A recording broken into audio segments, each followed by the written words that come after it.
Okay, now I'm going to show you how to install the ramp for reverse channel letters.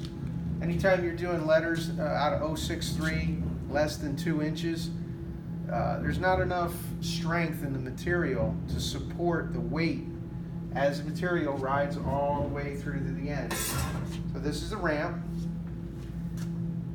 What you want to do is you're going to remove this cover. Well, you're going to kill the air.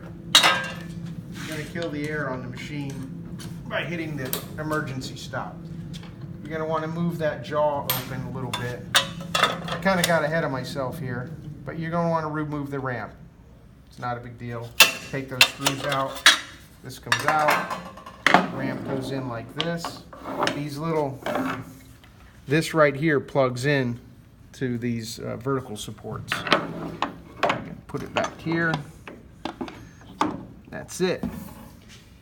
Now all that's going to do is support the weight of the material when you're running 063 reverse channel. When you run 063 reverse channel, you have to put the machine in the mode, the reverse channel letter mode. I think it's called bend head only.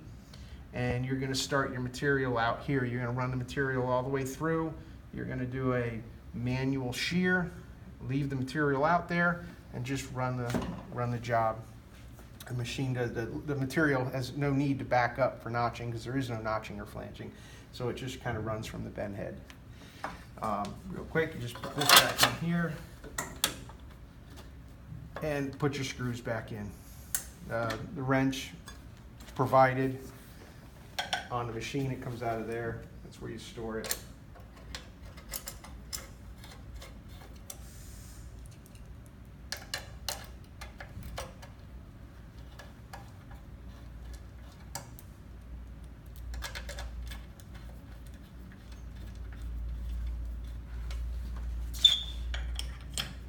Okay, and that's it. That's how you install the ramp.